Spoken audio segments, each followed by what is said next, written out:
Amen. Muli po, isa pong pinagpalang umaga po sa ating lahat. Amen. Higit po sa lahat, let's welcome His presence in this place. Palakpakan po natin ang ating Panginoon. Yung pinakamalakas, yung deserve na palakpakan ng ating Panginoon. Yung higit po sa lahat, siyempre, attending po natin ating katabi. Sabihin po natin, isang pinagpalang umaga. And masaya ako na naririto ka. Yan, kasama po namin kayo sa ating gawain. Isang magandang umaga po sa lahat. Are we blessed? Amen! Mahina pa po. Are we blessed? Amen! Nais namin po kayong i-welcome ang lahat ng mga bagong mukha. Kung ang katabi niyo po, nasa kaliwa, kanan, likod o harap, batiin po natin ang welcome. Amen! So, ang pamilya JCRTC po ay patuloy na nagagala dahil nakita po namin ang inyong nagagandahan at nagwagapuhang mga mukha. Amen po ba? Amen. So, welcome po to our humble home. And higit din po sa lahat, welcome po natin yung ating mga nasa live stream. Welcome po onliners and please bahain po natin ang mga salitang pagpapala po ang ating live stream. Also, nais po namin i-share sa inyo po na sana po tag your loved ones and tag your friends sa ating pong comment section. Also, please share our live stream nang sa ganun po, nagiging pagpapalaran po tayo sa iba. Amen. So, ayan po, sa mga naririto po, sa ating pong mga kasama, physically, and kung sino pa pong hindi po nakakapagpalit pa po or nakalike sa ating page, so please visit our page po, Facebook page, Jesus Christ Flux Community Church, so that nagiging aware po tayo sa ating mga gawain.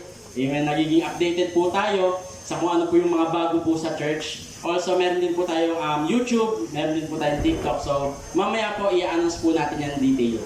Ayun, tunay nga po na nag-expand na talaga ang ating church na dati nasa tolda lang tayo, tas kapag mainit, pawis ka. Kapag umuulan, basa ka pa din, pero nang ulan na. So, tunay nga na nakaka-bless dahil tayo ay meron na din mga social media accounts, kagaya nga po na sinabi ni Brother Christian, patuloy po na i-like, i-share, itag nyo na ang mga loved ones nyo dahil naniniwala ako na ang message na ito ay maaaring maging blessing sa mga buhay ng bawat isa. Amen po? Amen. So, minsan papalakpakan po natin ang Lord. Amen. So, sige po. So, habang wala pa po ang ating speaker, so, naniniwala po ako, aware po tayo sa mga nangyayari ngayon sa mundo. Amen. Nangyayari po ngayong invasion, tama.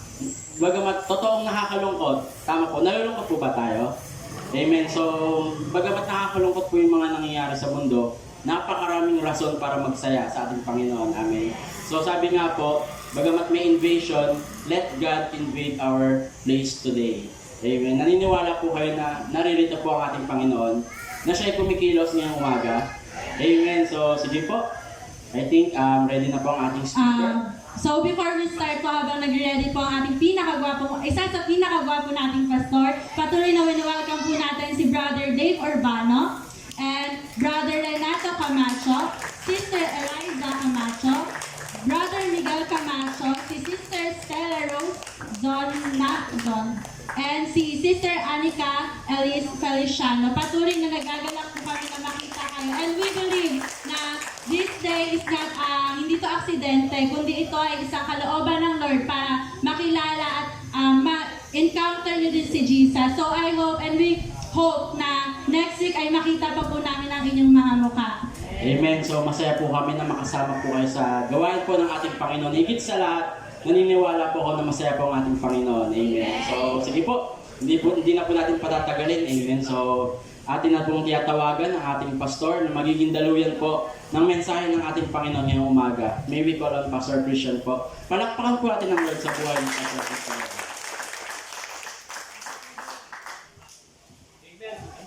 Well, good morning po sa ating lahat. Kumusta? Kumusta po ang bawat isa?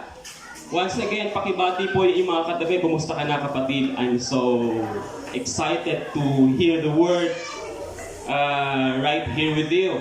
Amen? Excited po ang bawat isa? Amen. Hallelujah. Nakakapagod po ang ating isang linggo. Sa dami po ng ating mga alalahanin. Sabi nga po doon, we are clouded of so many things. Pero thank God, because the joy of the Lord is our strength. Amen? Lakas ng buhay ko ay ang aliw ng Diyos.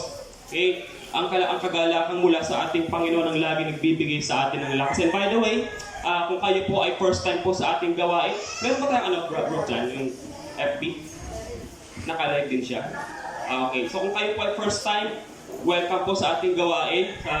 I hope na sa umaga pong ito ay sama-sama po tayong kausapin at baguhin ang ating Panginoon sa pamamagitan po ng kanyang salita. Once again, welcome. Ano man po ang inyong background, religious background. By the way, so kahit ang tawag niyo po sa akin ay Father Christian, okay lang. So welcome po ang bawat isa. Nagagalak po kami, naniniwala po kami with all our hearts na hindi po ito ang unang pagkakataon, o huling pagkakataon na magkakasama-sama po tayo sa paglilingkod sa ating Panginoon. Amen. Are you guys excited for the Word? Excited na po ang bawat isa? Okay. Kung kayo po ay may mga kakilala na sa palagay niyo po nai-stress, nadidepress, kindly tag them sa ating comment section para kaysa naman sila nadidepress o nagmumukmuk sa bahay nila. So might as well na encourage natin po sila na makinig na lang po at manood ng salita ng Diyos sa umaga pong ito. So, nakatulong pa po tayo sa kanila. Hindi po natin alam kung sino-sino pong mga matabang lupa sa umaga ngayon ang pwedeng maabot at mataniman ng kanyang salita. Amen? Sa takdang panahon, aanihin po yan ng ating Panginoon at maaaring makasama po natin sila in the future sa paglilingkod sa ating Panginoon. Amen? Okay, bago po tayo magsimula tayong lahat ay sandaling yumukot manalangin. Okay, thank you, Jesus.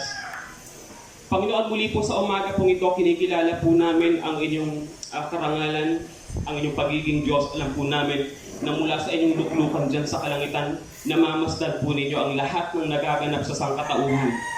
Maging ang kalit-liit ang detalye ng aming mga puso't kaisipan ay hindi po namin pwedeng itago sa inyo.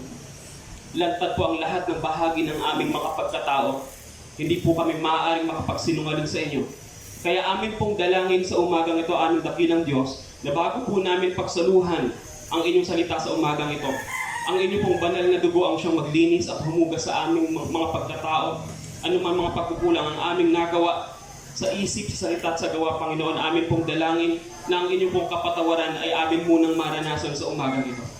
Nang sa gayon ay sama-sama po naming maranasan, makita ang mga plano po ninyo, ang mga panawagan, at ang inyong pong mga palatuntunan sa buhay ng bawat isa sa amin. Mangusap po kayo, baguhin po ninyo ang aming mga buhay sa umagang ito at mangyari ang inyong kalooban kung paano ito'y nagaganap ngayon dyan sa kalangitan. Muli po, sa umagang ito kami po'y dedepende sa inyo sapagkat alam namin na kayo rin po ang nagsabi sa inyong salita na wala kaming magagawa kung kami hiwalay sa inyong piling. Muli po lahat ng kaluwalhatian, pasasalamat ay sa inyo lamang. Ito po ang aming dalangin sa pangalan ni Kristo Jesus, ang lahat ng anak ng Diyos ay magsabi ng Amen. Amen. Okay, ang ating pong aralin ay makikita, ang ating pong pag-uusapan, makikita po natin siya in Book of Judges, aklat ng mga hukom. Book of Judges chapter 2, verse 6 to verse 10. Again, Book of Judges, aklat ng mga hukom, verse 6 hanggang 10. So let's start with the Tagalog version, ang MPB. Okay? Are you ready? So sabay-sabay po nating basahin. Everyone. Pinalakad nga ni Josue ang mga Israelita at kanilang tinirhan ang mga lupain na katalaga para sa kanila. Si Josue ay namatay sa edad na 110 taon, 110 years, at inilibing siya sa Timnath-Heres, isang lugar na sakop ng kanyang lupain sa kabululan ng Ephraim, sa gawin hilaga ng bundok Gaas. Namatay rin ang buong salin lahing kasabayan ni Josue. Naglingkod ng tapat kay Yahweh ang mga Israelita habang nabubuhay si Josue. At ang mga pinunong nakasaksi sa mga kahangang-hangang bagay na ginawa ni Yahweh para sa Israel. Subalit, ang sumunod na salin lahi ay nakalimot kay Yahweh at sa lahat ng ginawa niya para sa Israel. In NASB version po sabi niya, when Joshua had dismissed the people, the sons of Israel went, each one to his inheritance, to take possession of the land. The people served the Lord all the days of Joshua, and all the days of the elders who survived Joshua, who has seen all the great work of the Lord which he had done for Israel. Verse 8, Then Joshua the son of Nun, the servant of the Lord, died at the age of 110. And they buried him in the territory of his inheritance in Timnath Heres, in the hill country of Ephraim, north of Mount Gaash. All that generation also were gathered to their fathers, and another generation rose up after them who did not know the Lord, nor even the work He had done for Israel. So purihin po ang Panginoon sa pagkabasa ng kanyang salita. Now ito po, para po magkaroon po tayo ng kaunting background sa nangyari, ito po yung mga senaryo or kwento kung saan the people or sons of Israel, ang mga inapo or mga descendants ni Israel, finally, they will inherit the promised land. Finally, matatapos na yung 40 years. Kasi kung tayo po yung mga Bible readers, ang nangyari po kasi ito in the time of Exodus, after nilang mag-depart mula sa pagkakaalipin, 40 years po silang nagpaikot-ikot. Na supposedly, yung kanilang lakbayin mula sa pagtawid ng dagat na pula, na supposedly dapat ilang araw lang yung papunta po lupang pangako. Kaya lang, according to the scripture, dahil sa paulit-ulit na hindi pagsunod ng mga Israelites, yung supposedly na araw na kanilang lakbayin, inabot po ito ng, guess what? 40 long years. Imagine, 40 years. Paikot-ikot sila sa disyerto. Ang sabi ng Lord, dahil sa kakareklamo ninyo, sa hindi nyo pagkilala sa aking kapangyarihan, na yung sinasabi ninyo mga anak ninyo na mapapahamak dito sa disyerto, silang papasok sa lupang pangako. Pero kayo, kayong mga matatanda na lumabas galing sa Egypt, lahat kayo hindi makakapasok. Okay, nasusundan po natin ang kwento.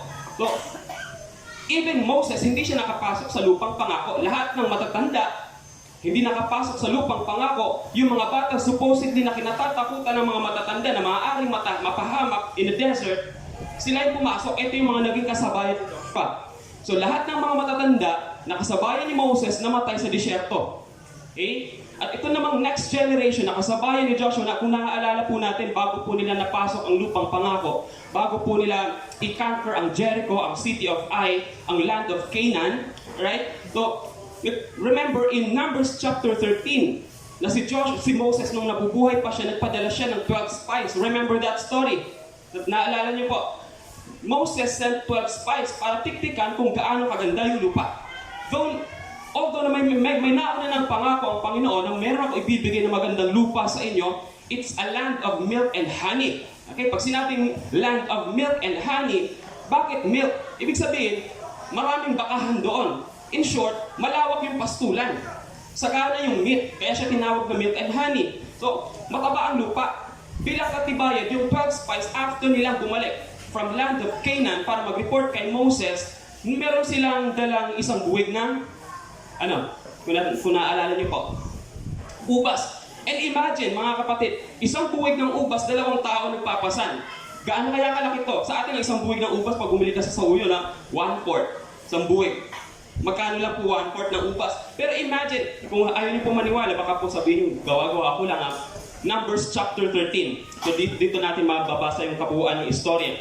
So, 2 tao nagpapasa ng isang buwig ng ubas. So, ibig sabihin, totoo yung the Word of God, yung salita ng Panginoon na pinangako kay Abraham, kay Isaac, kay Jacob, kay Moses, ay totoo.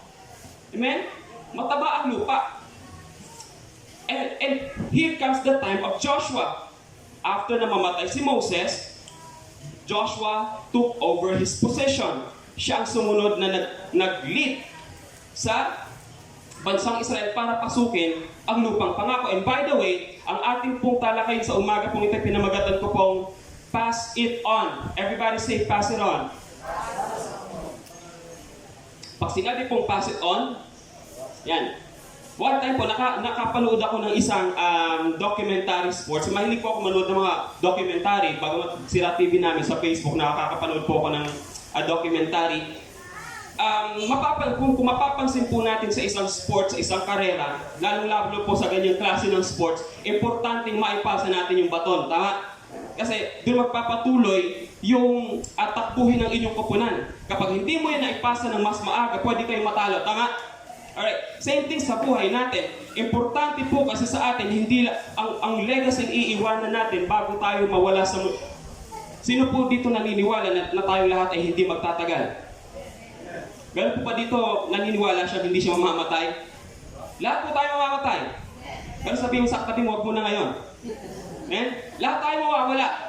Lahat tayo maglalaho. Eventually, paunti-unti, napapansin niyo po ba every time na nagbe-birthday tayo, papalapit tayo sa funeral natin? Amen? Every year na nagbe-birthday tayo, papalapit sa ating funeral. Ibig sabihin, ipinapakita po nito na walang sino mang tao ang maaaring magtagal forever. Lahat tayo mawawala. That's why it's very important for us to understand kung ano ang legacy pwede nating iwanan. Alright? Again, napaka-importante sa atin kung ano ang pwede nating iwanan para sa ating mga anak. Remember the story. Balikan natin yung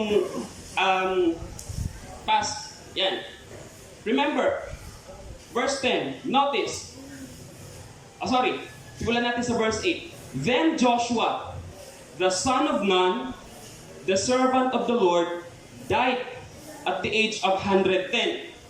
And they buried him. Nilibing nila siya sa lupain na kung saan tawag ito yung kanyang inheritance, yung bahagi ng kanyang lupang tinanggap. Doon siya nilibing. Kasi kanya-kanya silang inheritance. Ang buong Israel may nahahati sa 12 tribo. So, ito yung tribong to, ito sa'yo, Quezon City, ito itong Malabon sa'yo, something like that. So, nilibing si Joshua sa kung saan yung lupang nakuha niya.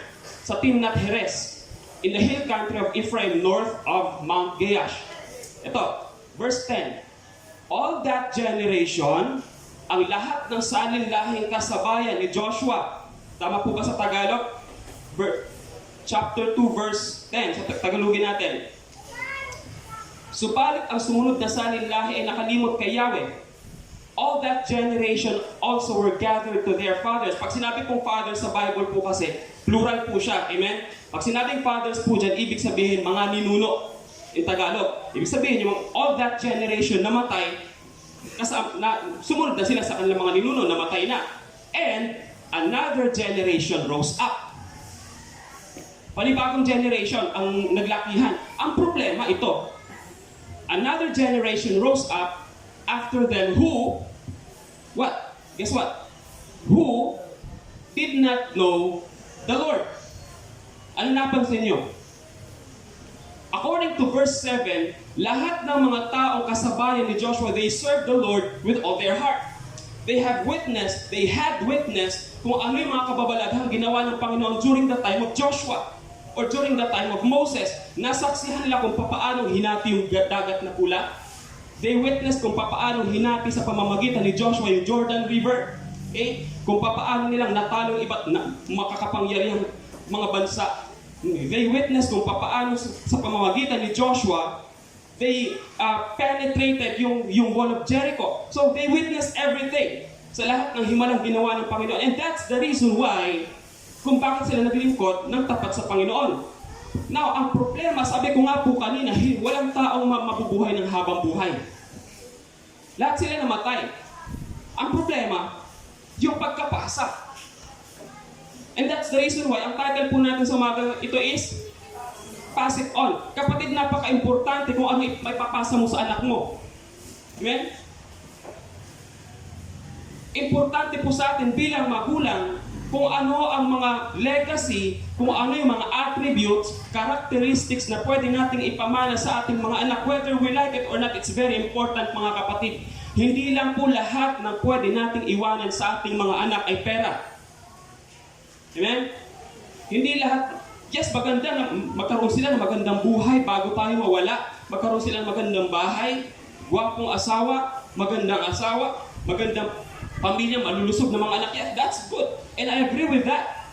Pero it's very important for us na ang bawat mga anak natin, ang susunod na henerasyon, ay magkakaroon ng takot sa Panginoon. Guess what? Kung ang mga anak natin hindi makakakilala sa Panginoon, what might happen 30 years from now? Posible na isa sa ating mga anak ang magiging leader ng ating barangay.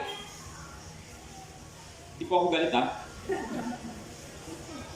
30 years from now, posibleng isa sa ating mga anak ang magiging konsehal. 30 years to 40 years from now, isa sa mga anak natin ang maaaring maging pangulo ng ating bansa. And guess what happened kung hindi sila mahuhubog ng salita ng Diyos? Sasakit ang ulo natin dahil sa korupsyon. Na by the way, tayo ang may kagagawan. Can you follow? Libre po mag-amen ha. Pag nag-agree po kayo, wala pong bayad yan. It's our responsibility sa ating panahon. Why? Ano man ang iiwanan natin, it will determine our future. Ano man ang ipapamana natin, it will determine kung anong mangyayari sa hinaharap. And that's the reason why hindi nila naipasa ang kanilang pananampalataya. Kaya hindi ka magtataka, they did not know the Lord. One time po yung anak ko lumapit sa akin. Habang ako po ay nagtatrabaho sa bahay, umiiyak siya. Sabi niya, binubuli kasi siya ng mga bata sa amin. Sabi, Papa, away lang ako, sabi na tanga daw ako. Gusto ko mainis. Dalawa na tayo. Hindi ganun. Okay. Alalahan niyo po mga kapatid, hindi natin kontrolado ang mga nangyayari sa paligid. Hindi natin pwedeng pigilan anuman ang mga pangyayari sa ating paligid. But we can control our response. Hindi natin pwedeng pigilan yung mga tao sa sasabihin nila laban sa atin. Hindi natin pwedeng pigilan yung mga tao sa kung anong dapat nilang isipin, maramdaman at sasabihin tungkol sa ating mga anak at sa ating pamilya. But we have control sa kung anong dapat nating itutugon. Pwede akong magalit, yes, during that time.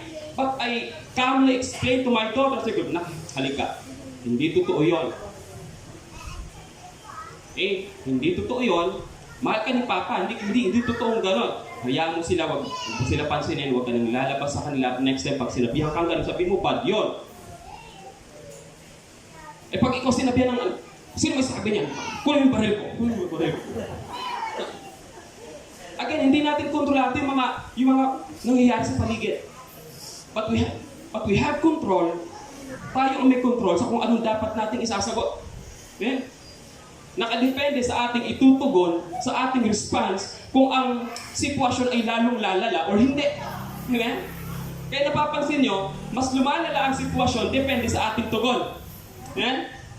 Mas nagiging magulo ang bawat sitwasyon depende sa kung papaano tayo nagre-react sa bawat bagay. Kasi we have control sa kung anong dapat nating itutugon. Sabihin mo sa katabi mo, pass it on. Ipasa mo sa anak mo yan. Pasa. Huwag lang manatili sa'yo. Okay? Alam niyo po kung minsan, diba gano'n po ba yung remote natin?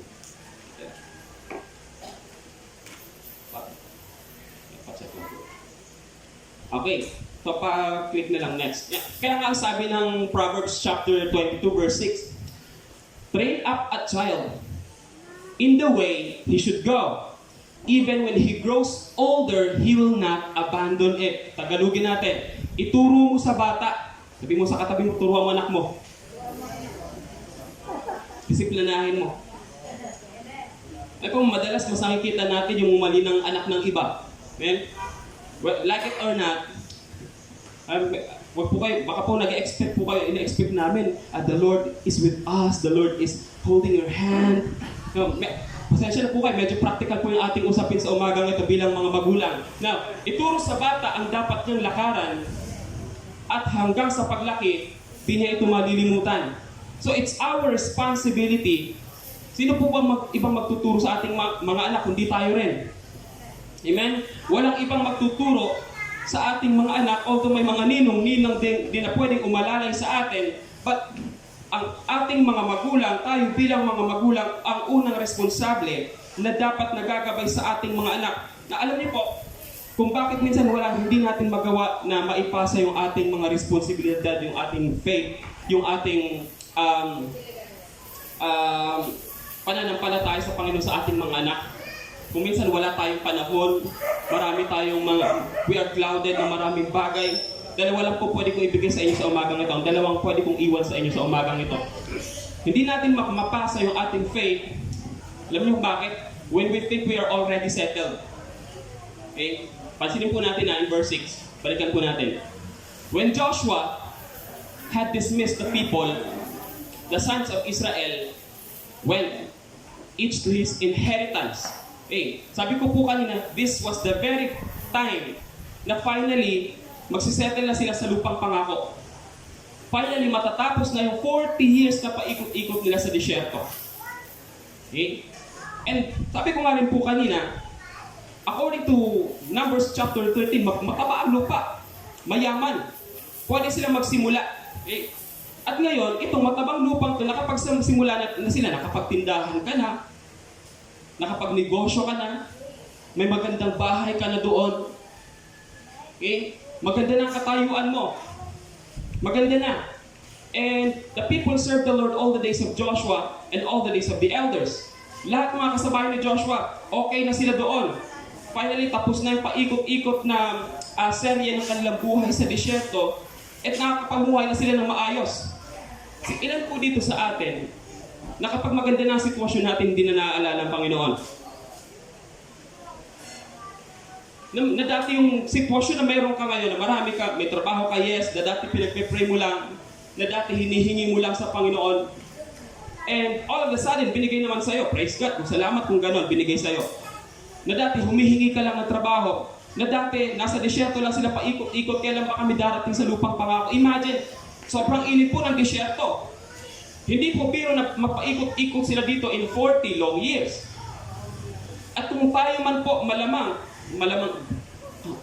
madalas nga po, nadjudge natin sila kasi masyado silang reklamador. Pero what if kung tayo nasa katayuan ng mga Israelites during that time? Malamang sa malamang tayo rin magre-reklamo, tama? Dito nga lang tagal haba ng kantahan. Nag-chorus na kanina, inulit na naman, kapahap.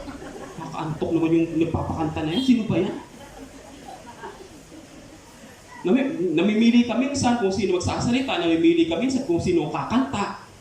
Namimili ka minsan kung sino katabi mo. Hindi ka makapag-focus ng pagsamba sa Panginoon kasi tinitingnan mo katabi mo eh. Kanta kanina, salita mo. Itim-itim mo, ganyan pa sinuot. Ang labi mo. Hindi tayo makapag-focus kasi nakatingin tayo sa katabi. Ha? Sabi mo sa katabi, tigil mo na yan.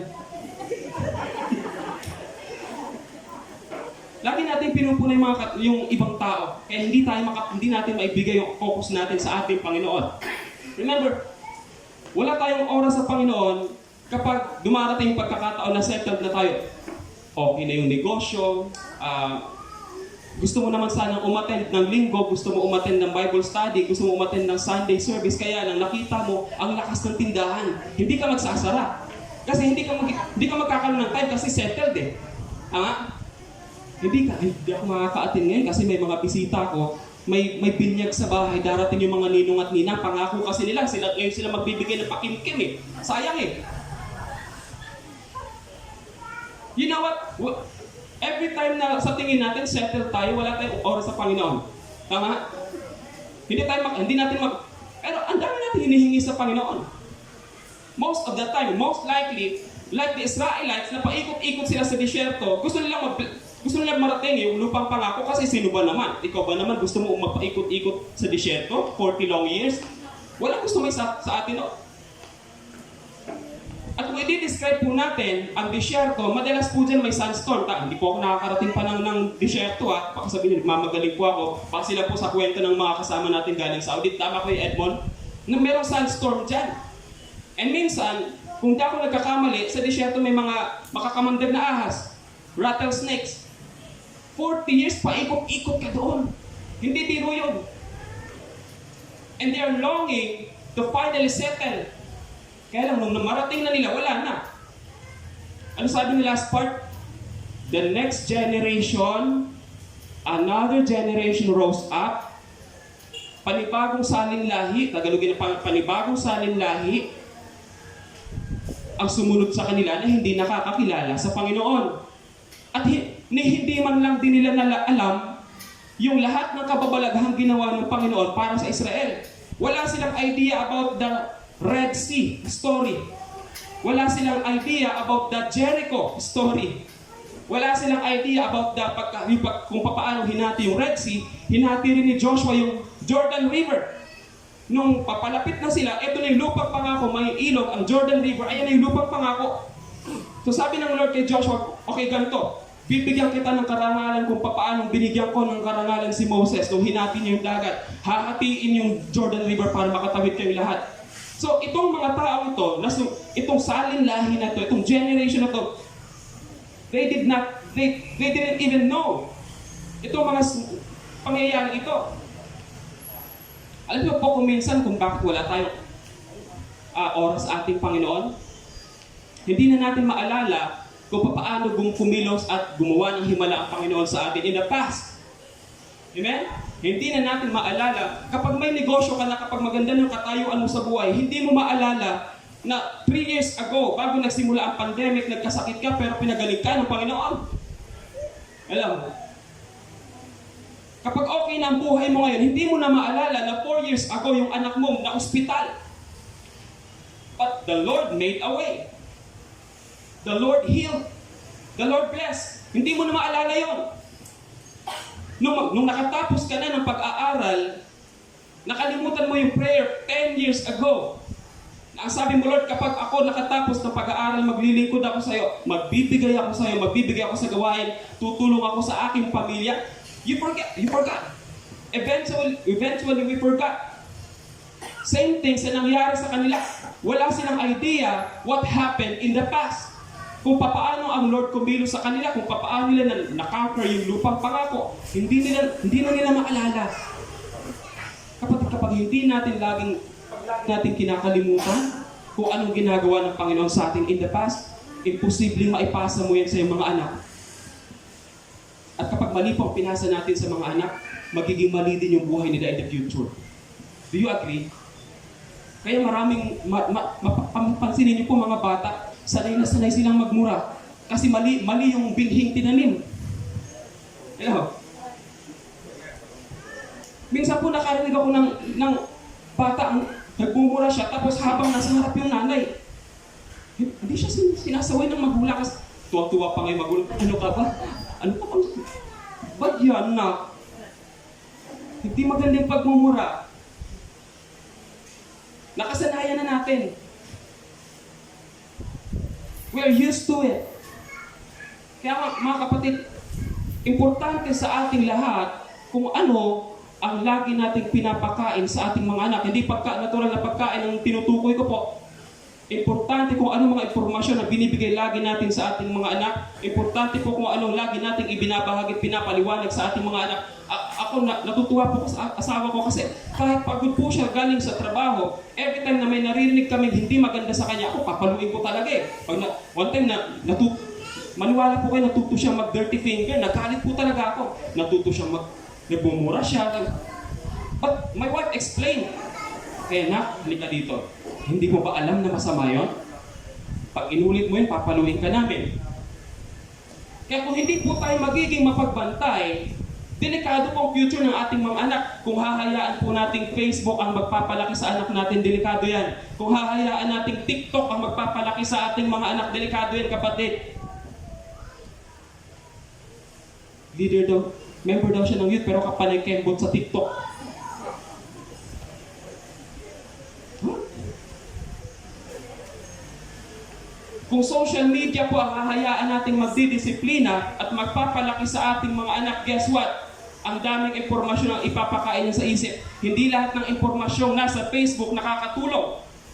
Amen? Hindi lahat ng panuurin, hindi lahat ng impormasyon na papanood sa TikTok nakakatulong sa paglaki ng ating mga anak.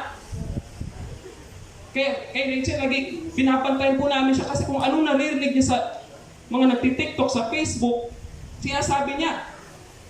At sa paningin ng bata, lahat ng bagay na ginagawa ng matanda at ng nasa social media, tama.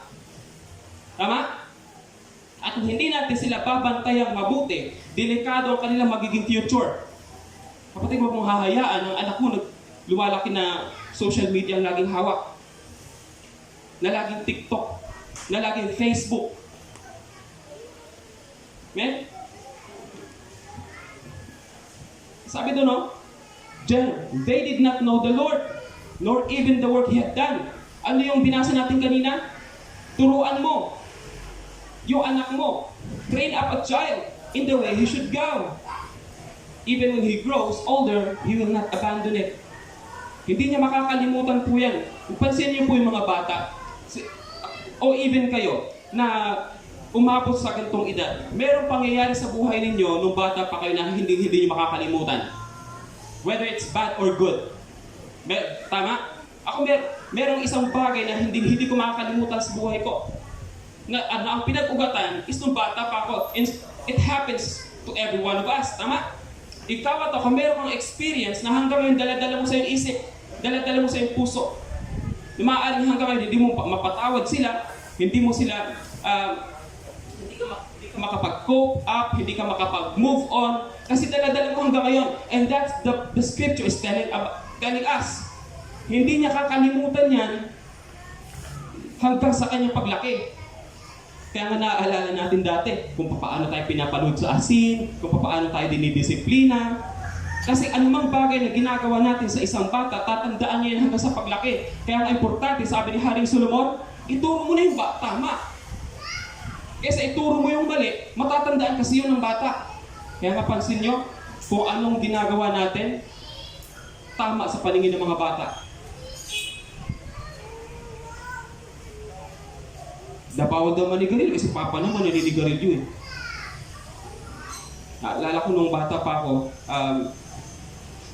lagi akong may pera sa bulsa ko kasi nagsusugal kami ng mga bata.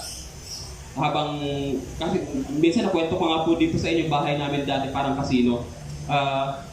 Magdamagang tongitan yon, tapos every Sunday magpapaawit yung nanay ko. Ang weird, di ba? Worship leader pag Sunday, tapos casino player pag Monday to Saturday. O, bahay namin, magdamag na casino. Umaga, tatay ko naman nagtutongit. Tapos panggabi yung nanay ko, night shift sila, shifting schedule sila kumbaga. O, para walang pagod. So, pag umuwi ako ng maraming pera, sabi ng tatay ko, ba't ang daming pera? Siguro nagsusugal ka, no?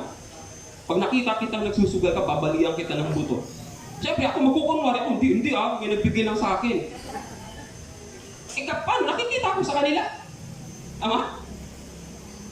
Hindi ka pwede magturo sa anak mo kung ikaw ginagawa mo rin naman. Anak, huwag ka magmamarites, ha? Sabi mo sa katabi mo, hindi ikaw yun. Anak, huwag ka magmamarites, ha? Masama yun, bad yun. Pero kinaumagahan, ang aga-aga mo, ito culture natin mga Pilipino to, di ba? Maagang-maaga, nagwawalis ng bakuran. Hindi pa naghihilamos yan, hindi pa nagsisipil yan, hindi pa nagkakapiyan. Pag nakita niyo yung kapitbahay, uy, bago naman pala yung TV ni ano. Brad, utang na naman yun. Pakialam mo utang, hindi naman ikaw magbabayad. Mag-ingat po tayo sa mga ginagawa natin kasi kung anong ginagawa natin, tama yan sa paningin ng mga bata. Nakakatawa po pero hindi nakakatuwa yun. Ano man ang pinapakita natin, nagmumukhang tama po yan sa paningin ng bata. Imagine mga kapatid, bakit ang daming nag-aasawa ng maaga? Kasi yun ang sabi ng mundo. Yun ang pinapanood sa TV. Bakit sila Katniel, bakit si Maymay may boyfriend na, ba't ako wala? Amen? Kung ano pinapakita ng magulang, kung anong nakikita sa social media, kung anong nakikita sa TV, nagmumukhang tama. Kaya kung walang gabay ng ating mga magulang, kung di natin sila tuturuan, delikado ang future niyan, kapatid. Sino dito, wala namang magulang na nagnanais ang anak nila, mapahamak. Man, lahat naman po siguro tayo nasa katinuan pa. Lahat naman po siguro tayo malinaw pa ang isip natin. Gusto natin na mapaayos yung ating mga anak. And it's our responsibility.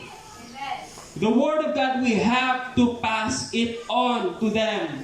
Ipasa natin sa kanila. Kung ugali mo na yung pagmumura, bawasan mo na yan kasi naririnig ka ng anak mo. Sama ng tingin yung iba sa akin. Kung ugali mo magmura, bawasan mo. Kung ayaw mo na lumaki ang anak mo na maging kagaya mo. Okay? It's our responsibility to train them. Kapatid, di kita pinariringgan, dinidiretsa kita. Hindi kita pinabalinggan na dinidiretsa kita. Baguhin mo na yung lumalabas sa bibig mo. Kung matampuhin ka, iwas-iwasan mo. Kasi nakikita ka ng anak mo. Amen? Let's change. Para hayaan natin na ang Panginoon kumilos para baguhin yung mga bagay na hindi naman tama para sa ating sarili. Kung nais natin ang ating pamilya ay magkaroon ng maayos na buhay in the future. Kasi hindi, sabi ko nga po kanina, hindi po sapat na pera lang pong iiwanan natin sa kanila. Yes, maganda po yun. Napatapusin natin sila ng pag-aaral, pero mas maganda rin po na hubukin natin sila bilang isang mabuting tao. At may takot sa Panginoon. Okay? Challenging po kapag, siguro ibang mga single pa dito hindi nakaka-relate kasi kami may mga anak. Pero darating pong panahon, may intindihan niyo po ito. Pag itong video ito, mapanood niyo ito 5 years from now, 10 years from now, so doon niyo palang marirealize, tama nga. Challenging pong maging magulang, amen, pero masaya. Lalong-lalo po kung pinapalaki natin sila sa gabay at pagsama ng ating Panginoon. Next. Okay. Sabi, kaya nga, ito yung instruction sa kanila. Bago sila pumunta ng lupang pangako, buhay pa si Moses dito buhay pa si Moses. Hindi pa si Joshua yung naglilid. Nasa desierto pa sila. Ito yung sabi na kabilin-bilinan sa kanila. Kabilin-bilinan. Sabi ni Moses, hindi naman kaila sa inyo ang naging buhay natin sa Ehipto. Alipin sila dun Hindi alam nyo naman ang buhay natin doon. At sa mga bansang nadaanan natin sa paglalakbay, nakita ninyo ang kasuklam-suklam nilang gawain. Ano yung kasuklam-suklam na ginagawa nila? Mamaya malalaman po natin. Ang mga Diyos nilang yari sa bato, kahoy, pilak at ginto, mag-ingat nga kayo. Sabi, wala pa sila sa lupang pangako, may instruction. Etong kabilin-bilinan, mag-ingat kayo. At baka sa inyo may isang lalaki, babae o sambahayan o angkang tumalikod kay Yahweh upang maglingkod sa Diyos-Diyosan ng mga bansang iyon. Baka sa inyo may lumitaw na isang tao katulad ng punong kahoy na mapait at nakakalaso ng bunga. Gustong sabihin, in essence po, ang gusto sabi ni Joshua, okay guys, ganito ba? Papasok na tayo sa lupang pangako. Pero ang instruction sa atin ni Lord, huwag tayong magko-compromise sa mga Diyos-Diyosan nila. And that's the reason why sa panahon pa lang na Abraham, sabi ng Lord kay Abraham, itong lupang tinatapakan mo ngayon, dito titirang iyong angkan. Okay? Kaya lang, hanggat hindi umaabot sa sukdulan ng kanila kasamaan, hindi mangyayari na ang angkan mo titira dito kasi grabe ang kasamaan during that time. Alam niyo kung bakit? Itong ginagawa kasi nila. Baka kung marinig niya ang mga tuntunin ng kasunduang ito, sabihin niya sa kanyang sariling hindi siya mapapahamak kahit sundin ang sariling kagustuhan. Ito magdadala ng kapahamakan sa lahat, mabuti man o masama. Hindi pa tatawarin ni Yahweh ang ganung tao, sa halip ay magagalit siya sa taong iyon. Mangyayari sa kanya ang lahat ng sumpang nakasulat sa lahat ng aklat ng kautosang ito hanggang sa lubusan siyang mapuksa ni Yahweh. Ihihiwalay siya ni Yahweh mula sa lipi ng Israel upang ibuhos sa kanyang sumpang nakatala sa aklat na ito. So, kung magko-compromise kayo, once na nasettle na tayo din sa lupang pangako, wag kayong makikipag-intermarry. Huwag kayong mag-aasawa. Yung pagbinasa natin mga preceding verses, mga nakaraang chapter. Wag kayong mag-aasawa ng mga Canaanites, ng mga Moabites, ng mga Meunites, ng mga Edomites. Okay? Lahat ng mga taong nandoon. Kasi, ililid lang nila kayo sa pagsamba sa kanilang mga gods. At definitely, eventually, makakalimutan ninyo ang Panginoon. At ito nga ugali nila. Huwag ninyong ibibigay ang alinman sa inyong mga anak upang sunugin bilang handog kay Molech. Kasi ano yung sabi ni Moses kanina? Alam niyo naman siguro kung paano tayo nabuhay sa Egypt. Pati yung nakita natin, pati yung mga bansang nadadaanan natin. Ito ginagawa nila. Okay? Inaalay nila yung kanilang mga anak sa kanilang mga gods. Kaya ang instruction ng God sa kanila, huwag niyong gagawin yan. And now you understand kung bakit pinasalakay ng God sa bansang Israel yung mga lupang ito kasi ayaw na ng Lord na magpatuloy pa yung ganito. Huwag niyong ibibigay ang alinmang sa inyong mga anak upang sunugin bilang handog kay Molech sapagkat ito'y paglapastangan sa pangalan ng iyong Diyos. Ako, si Yahweh. Sinabi ni Yahweh kay Moises, sabihin mo nga sa mga Israelita na ang sino man sa Israel, katutubo o dayuhan na mag-aalay ng kanyang anak bilang handog kay Molech, ay babatuhin hanggang makatulog, hanggang mamatay. Kasusuklaman ko siya at ititiwalag sa sambayanan ng Israel dahil sa kanyang ginawa. Dinungisan niya ang banal kong tahanan at nilapastangan ng aking pangalan. Kapag pinagwalang bahala ng mga taong bayan ang ganong kasamaan at hindi nila pinatay ang gumawa nun, kasusuklaman ko ang taong yun at ang kanyang sambahayan. Ititiwala ko rin sa sambayanan ang mga sumasamba kay Molek. Nakita natin instruction. Nasa disyerto pa lang sila, wag na wag tayong makikipag-compromise sa mga taong yan. Kaya nga ang instruction sa atin, gapiin silang lahat. Kasi ayaw ng Lord na magpatuloy pa yung ganyang practice, yung ganyang culture hanggang sa generation natin.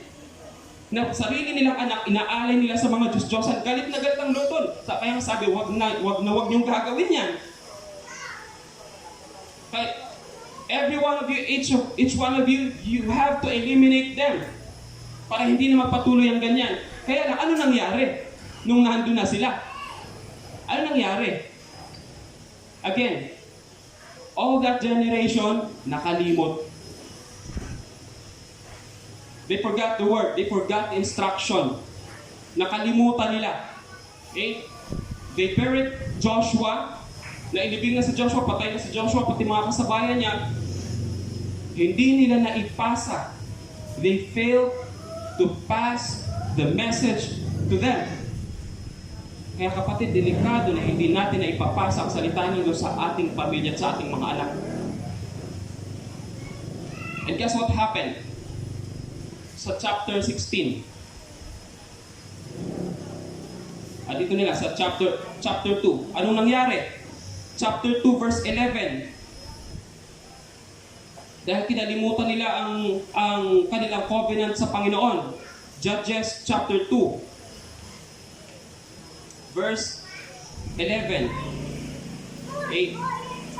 Sa verse 11, ang mga Israelita ay gumawa ng kasamaan laban kay Yahweh at sumamba sa mga Baal. Naku, ito na nangyari na kinatatakutan. Anong instruction doon? Wag na wag kayong makikisama sa kanila. Kaya lang, nung nakasettle na sila, sumamba na sila. Verse 12, tinalikuran nila si Yahweh, ang Diyos ng kanilang mga ninuno na nagligtas sa kanila sa Ehipto. Naglingkod sila at sumamba sa mga Diyos-Diyosan ng mga bayan sa kanilang paligid. Kaya nagalit sa kanila si Yahweh. Itinakwil nila si Yahweh. Ayan. Ang mga Israelita gumawa ng kasamaan laban kay Yahweh at sumamba sila sa mga Baal, mga Diyos-Diyosan ng mga tao, inabutan nila doon. Pinalikuran nila si Yahweh, ang Diyos ng kanilang mga ninuno na nagligtas sa kanila sa Ehipto. Naglingkod sila at sumamba sa mga Diyos-Diyosan ng mga bayan sa kanilang paligid. They compromised. Kaya nagalit sa kanila si Yahweh. Verse 13, itinakwil nila si Yahweh at naglingkod sa mga Baal at kay Astaroth. Ito yung pangalan ng mga gods, ng mga taong nandun. Sila Molek, si Astaroth, si Ashira. Minsan may nakita nga ako pangalan ng tao sa Facebook. Pinalitan yung pangalan niya, Ashira. Nagulat, what? Ashira? Ashira, Astaroth, Baal. 14, dahil dito nagalit si Yahweh sa Israel at sila hinayaan niyang matalo ng kaaway at samsaman ng ari-arian. 15, tuwing makikipagdigma sila, hindi sila tinutulungan ni Yahweh. Tuwing makikipaglaban sila, they always fail. They have been defeated. Lagi silang talo. Kasi nga, kinalimutan nila yung covenant. They broke the covenant. Tuwing makikipagdigma sila, hindi sila tinutulungan ni Yahweh tulad ng kanyang babala. Highlight, kaya wala silang kapanatagan. Kapatid, kapag hindi natin naipasa ng tama ang tamang aral sa ating mga anak, darating ang panahon hindi magkakaroon ng kapanatagan ng ating pamilya, ang ating mga anak. Sino po dito sa inyo nakaka-experience na mula nung, yes, may problema pa rin sa pamilya, pero dahil nasa Panginoon kayong pamilya, masaya kayo? Kahit konti lang ang pera. Amen? Kahit hindi ka nakakapagtinda nitong pandemic, masaya ka. Excited ka nga. Hindi ko lang alam kung na-experience nyo po na mas excited ka pa sa mga kapatid mo sa pananampalataya, makasama sila kaysa sa asawa mo, kaysa sa anak mo. Parang hindi yata, wala yata katotohanan yun. Ako lang yata na nakaka-experience. Tama? Napansin niyo po ba? Minsan parang mas gusto mo pang kasama sila pastor kaysa sa mga anak mo. Hindi mo maintindihan yung kagalakan. And that's the scripture is talking about. Kapanatagan, kagalakan. Hindi, puyat ka lalo eh. Kahit kape lang iniinom natin araw, okay lang, di ba? Amen. Sige na nga, kahit magkunwari lang kayo. Totoo naman yan. Iba-iba yung experience kapag kasama natin ng bawat isa, tama? Kasi yung sinasabi pangako ng salita ng Diyos, na kung ipapasa natin ang salita ng Diyos sa ating pamilya, sa ating mga anak, hindi tayo magiging madamot sa kapayapaan, at hindi tayo magiging madamot sa kapanatagan, at sa kagalakang meron tayo. Na ipapasa natin ito sa kanila. Kaya lang, ang naging problema, they compromise. At ang nakakalungkot, hindi natin ito magawa kasi minsan,